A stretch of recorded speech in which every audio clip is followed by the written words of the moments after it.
Hello, everyone, and welcome to another elite episode of the Get Authentic with Marques show. I'm your host, Marques Ogden. On today's episode, we are joined by Ms. Robyn Curnow. But before we bring up Robyn to the stage, I want to thank one of our amazing sponsors, Peak Launch. Quick question for the leaders that are listening to this podcast right now. If your business looks strong on paper, but you're showing up with less energy, less focus, or less drive, what's that really costing you? Here's the truth. More podcast performers are not doing what they need to do at a high level at this time. They are trying to drink more coffee, grind it out, not realizing their biggest limitations aren't effort issues, they're hidden blind spots. You can't fix what you can't see. And no amount of hustle overrides a system that is out of alignment. That's why I partnered with Dr. Tracy Gappin and the Peak Launch team, a physician-led precision performance medicine system built specifically for driven leaders. Peak Launch combines advanced diagnostics, personalized medical strategy, and high-touch support to help you restore your energy, sharpen your focus, and expand your capacity to lead and win. This isn't wellness. This is real precision performance medicine for leaders who refuse to slow down. If you're ready to stop guessing and start optimizing, grab their free high performance guide and schedule a complimentary call today. Head to peaklaunch.com/guide and take the first step towards reclaiming your edge. Now, here she is, Robyn. How you doing today, Robyn? Good. How are you? Thanks for having me on your show. No problem. Glad to have you here. Robyn, first question, young lady. What does the word authentic/authenticity mean to you? You know what? I think it's that moment or that person you are when you're with your children. I think that sense of purity that you have when you're with kids, whether they're your 2-year-old, I now have a 16 and a 19-year-old, you have to bring and make sure that they're seeing you, because there's no ways a teenager is going to be connecting with somebody who is anything other than the essence and core of who you are. They're going to see straight through you if you're not bringing your real game. Ladies and gentlemen, I really love that. So, Robyn, I have a 22-year-old daughter and 11-year-old daughter. My 22-year-old just graduated from NYU with a degree in nursing, and she's moving back home to Raleigh. She got a job working at UNC Hospital in their ICU ward, which is exceptionally, and she's getting her own apartment. We had dinner last night, and I co-signed for her to get a car. Great credit, has a great job. I'm very proud of her, so I will help support you in getting the car as a co-signer. But it's very interesting. I was chatting with them last night about stuff like life, and you have my 22-year-old and my 11-year-old, and it's like life and choices. I was telling Farah, has my 11-year-old, how proud I am of her for trying different types of food, because before she was only like a certain type and nothing else. I was telling Ava how proud I am of her graduating, now having her own apartment, getting her own car, and now having to do life as an adult. So that's a very awesome point, because who I am with my kids is who I am all the time. I'm honest, I'm pure, I'm real. And sometimes people don't like that. But at the end of the day, if you don't like because I'm me, then that's okay. We don't have to be friends or hang out. And so I love this because Robyn is correct. It's about being who you are at your truest form. So Robyn, tell us a little bit more about your backstory to what you're doing now today to help people with your work. So as you can hear from my accent, I am South African originally. I live now in the South. I'm here in Atlanta. So we emigrated to America about 12 years ago, came here with CNN. I was CNN's Africa correspondent. My husband was the Africa bureau chief. So we basically covered CNN for many years. I was a mom. I was pregnant and feeding the same time I was a CNN Africa correspondent, and basically got to tell the story of Nelson Mandela, of course, Oscar Pistorius, you'll know, as an athlete who fell very far, and was able to articulate my home, which is a very complicated, complex, contradictory country, to a global audience. And then CNN moved us over here to Atlanta to head office, where I then anchored CNN shows for another 10 years on CNN International and CNN USA. And then a few years ago, I left. I just left journalism. I decided to go cold turkey. It was toxic. It was stressful. And I was done. And and it had a lot to do with my girls, my teenagers. They were just at that point where they needed a very present mother, and my husband was traveling and all of that as well. So I was the one that stepped back. So it was a great sense of humbling. When you're at the top of your game, you're recognized around the world, you're on shows, you're breaking news, telling history, writing history, and then really you decide, you know what, this isn't enough anymore. And I went home. And so I've been writing, I've been in podcasts, and like I said, I've been a very authentic mom, non-stressed mother, which I think is what teenagers need, is a mother who isn't stressed, particularly in this day and age. So it was the best decision I made, actually. So I'm good. Nice to speak to you, though. Love this. So, Robyn, I want to come from the angle of talking about authenticity, talking about, purity, talking about living your best life, trying to help others, not being stressed, going through, challenges, humbling. There's so many great things here. But I want to ask a question because when I do speaking, I say that, leaders who lead with purpose are leaders like Dr. Martin Luther King Jr., Mother Teresa, Gandhi, Princess Diana, but I also say this name that you mentioned, Nelson Mandela. I'd love to hear from you, Robyn, because we're talking about someone that was authentic, that sacrificed so much, that took a step back, was humble, had to go through all things because unfortunately he was treated incorrectly by his government. But his story, his legacy is always of peace and kindness and being strong. The same way you did for your girl. It wasn't easy for you to say, you know what? I got to take a step back. I mean, it was, but it wasn't. Because again, like you said, you're at the top of your game. People recognize you. You worked hard in your career and you made it. And then you take a step back because you did the right thing for your girls and your family. Is absolutely the right thing. It was not the easy thing. And Nelson Mandela did a lot of things that were the right thing, but not the easy thing. Can you explain, or you can share with our global audience from being around him and the whole, what did you learn and how did that help you become the person that you are today? Well, that decision I made to step away came from the lesson that Mandela taught me. And we South Africans call him Madiba, which was his clan name. And it's our sense of connection with him. It's an intimate sort of name to call him. So I knew him very early on. I started reporting right after democracy on the South African Broadcasting Corporation. So I was there when he became president. And obviously I'd lived through the bad days, the apartheid days, and that transition was so interesting because it could have gone so badly.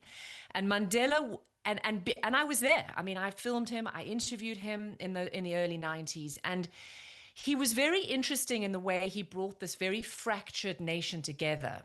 He wasn't idealistic in his expectation that the country needed to move on and move forward and move together. So he acknowledged all the hurt and the pain, but he also, I think, taught South Africans, which is such a great lesson, to sit and be okay with complexity and contradictions. There was no easy answer to what had been such a binary racist system. And so he basically said it was okay to muddle through, to sit with the nuance, because there was no ways we were going to come to the right or the wrong answer on this. So he was very interesting to watch as a leader, and he often led by example, where he would walk in to a place and look people in the eye, and he would often hire Afrikaans white people as his secretaries or as his bodyguards. He made a big effort in terms of non-racialism, in terms of the people he held around him.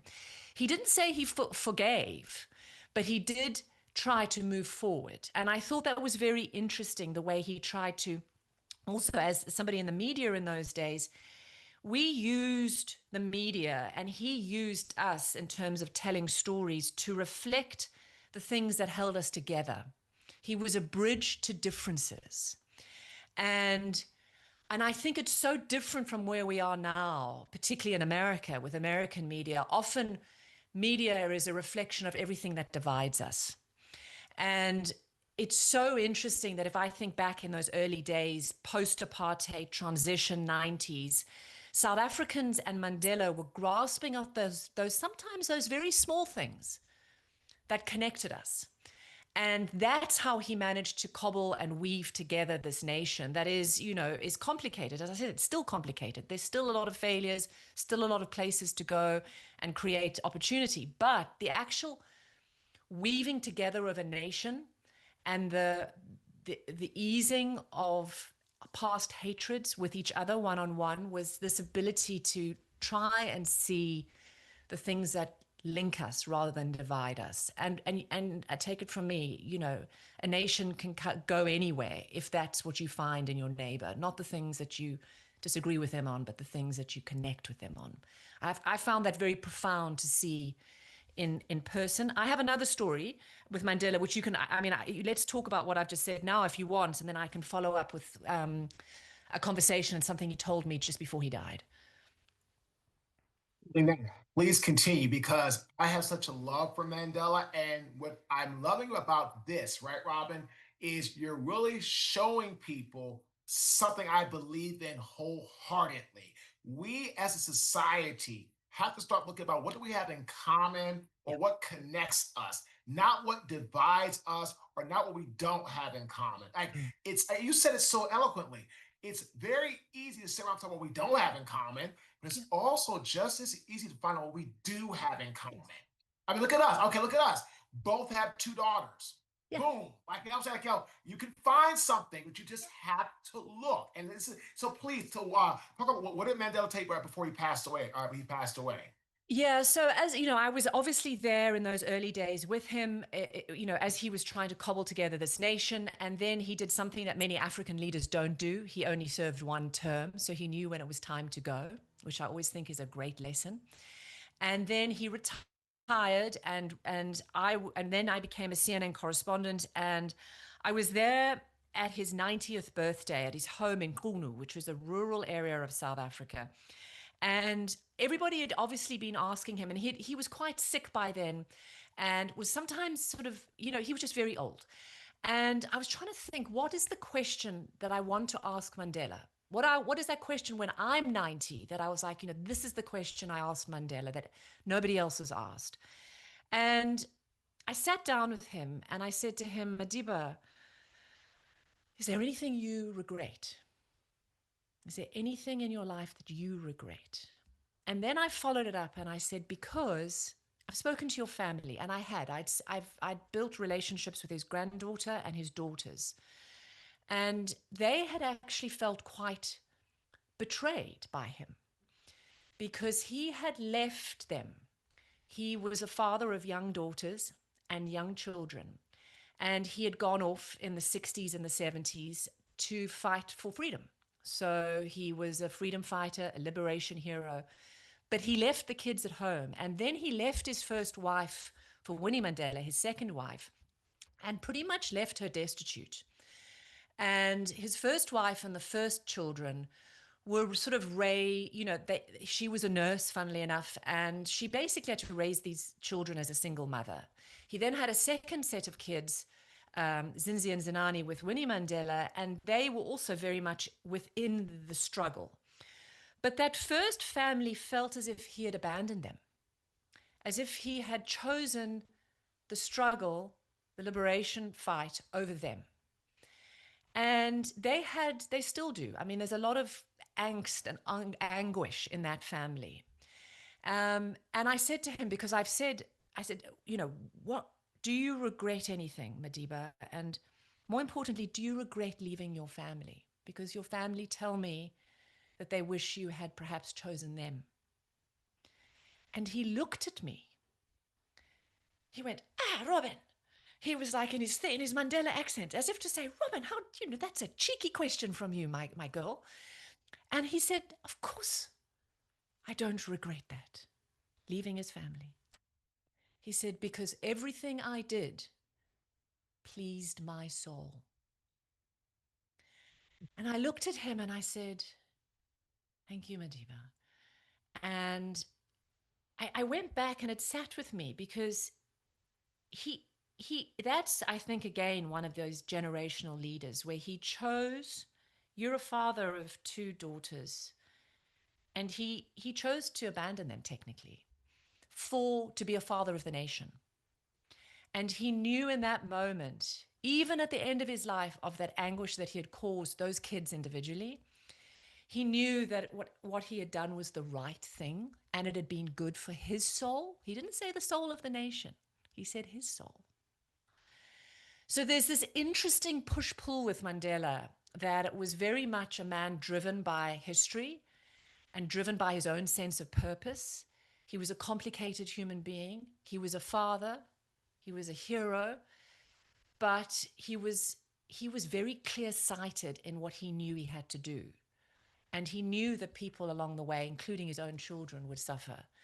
And that was something he knew when, he was okay with doing 27 years in prison because he knew that was good for his soul and he knew it was the right thing. And I've always found that such a completely profound response to a question where he could have said, no, I regret leaving my family, but I needed to do it. He didn't say that. And I've always found that so interesting because, like I said, South Africa is a complicated, complex nation. Mandela himself was a complicated, complex man. And I think this ability to sit in a space where there are no easy answers is a profound lesson, particularly in a world right now where we're constantly being asked to make ideological judgments on everything. And paint yourself into some sort of corner and fight for some sort of ideology when sometimes things aren't as simple as they seem. And that's the biggest lesson he taught me. And he basically said it to my face in his yellow armchair with his cows outside in the window in the bush in Africa. And it guides my life. You know, Robyn, this is very profound because I want people to understand that sometimes being your authentic self means you have to do things that other people aren't going to like, aren't going to find that sense of value or purpose in. But at the end of the day, if you're not living for yourself, then who are you living for? And so there's a lot to learn and a lot to unravel from that amazing story. So, Robyn, my question for you now is talk to us about your writing. So now you are a very non-stressed, very present mother, which I love. Yeah. What are you doing now with your writing? Like, how are you filling up your time when you're not there for your amazing daughters and your husband? Thank you for asking. And I think it's again, it's about finding meaning and purpose. And, you can find meaning and purpose in being on CNN for years. But then when you don't have that, how do you still retain your sense of authenticity? It's like you don't get your identity from being on television. That's really important.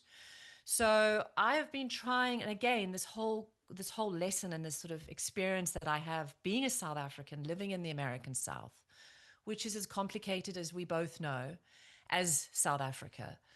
And of course, in America right now, with this very partisan sort of political environment, I've been trying to understand my neighbors. Because going back to that original thing, that we were talking about when we first met in this podcast, it's like, I can't ignore my neighbors if they voted for somebody that I don't agree with.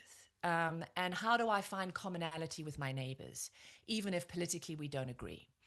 And, I think that's something that I've also found. I am now an American citizen. My children speak with American accents. This is our home. I love the South. And I have to also feel like I need to build roots here. So I've been having a little podcast, a little Substack, and I say little, it's not big. And I'm basically on the Substack trying to understand this America right now. Again, going back to this lesson Mandela taught me, by the things that unite us. What are the commonalities in America right now that we can all agree on? Dolly Parton, hell yes, we all agree she's fabulous. Halloween, our dogs, Memorial Day, profound day for Americans, flip-flops and Fallujah. It's an interesting day with people. And so I kind of try and reflect again on the things that make this America right now, for all its failures and complications, what it is that makes us such a great country and so welcoming. And I'm so proud to be a new American. And so I'm trying to bring that in these little writings that I do on Substack, and my podcast, which is having a little hiatus over the summer. But maybe I'm going to try and write a book around it. I haven't quite figured out how to do that yet, what the theme is. But again, also maybe trying to also do some talks. But I think I'm still trying to figure out the thread of where I'm going. But within my own little space here, I'm still living that lesson that Mandela taught me, which was, how can I find commonalities with my neighbors, even here in the American South, in difficult times in history in this country? Robyn, write this down for a potential title for your book, okay? Tell me. The Thread That Unites Us. Well, that's a good one. I absolutely love, because you said that thread, unite, Yes. and that we just need to find that common thread. That's it. If we can just find one single common thread that unites us, I feel people would not be as hate-driven, Yes. as fearful, Yeah. as toxic in life. So I love the work you're doing with Substack. I love what you're doing with your podcast. It's on hiatus. I love where you're going with it because it's all about uniting. It's all about bringing together. Yep. And so my last question, right, Robyn? When you think about the thread that unites us, from your perspective, from all that you've seen, gone through throughout your journey, what do you think that thread is that unites all humankind from your perspective? If we take away Twitter and Instagram and TikTok and all of that, I think all of us just want the best for our kids. We want them to have a better chance, better options than we did. I always say to my girls, there's a line. It was Maya Angelou who said, "What's the mystery of woman? What does woman want?" And the answer was, woman wants choice. And I always say to my girls, I was like, I grew up in apartheid South Africa. It was a very claustrophobic, unpleasant place to grow up. I didn't have a choice to be there. As soon as I could, I got the hell out of there. But what I want my girls to have is choice. And whether it's financial choice or whether it's just emotional choice or whatever it is, I want them to have choice. And I think that's generally what we all want. We want our kids to be able to choose the best possible path for them. And if my kids have that, then I've done my job. This is the great making of a book. Again, I really like that title because if I saw that title, it would intrigue me to want to read it because it'll help me understand what we can do to try to find those threads. And again, I love your response. We all want better for our children. And you're 100% right. My dad wanted that for us. I want that for both my girls, and it's absolutely a common thread. So I think you're onto something really special here. And so we're going to talk after the fact, but I love this. So Robyn, where can our global audience go to read some of your Substack or some of your content to get some inspiration and encouragement? So the Substack is my name, robyncurnow.substack.com. So it's ROBYNCURNOW. And then the podcast is called Searching for America. And you can find it on obviously Spotify and Apple. And I am on Twitter and on Instagram. So, anybody who wants to connect on LinkedIn as well, I'm there. I just love to meet some of your audience as well. But Thank you for that encouragement, the thread that binds us. Maybe you see, sometimes when you're having these conversations, the answer is sitting straight in my face, and I ain't playing it, but of someone course has it to is. reflect it back at you. Of course, that's the whole point of having conversation, getting things out. Love it. So, ladies and gentlemen, connect with Robyn. Go to her LinkedIn, go to her Substack, check her out. Great insight from a lady who's been around and seen great leaders who've been able to help make a positive impact on society. We want to thank one of our amazing sponsors, Peak Launch, for sponsoring this episode. And the authentic tip of this great interview: in life, create a legacy of purpose. And what I mean is create a positive impact on others you want to be known for.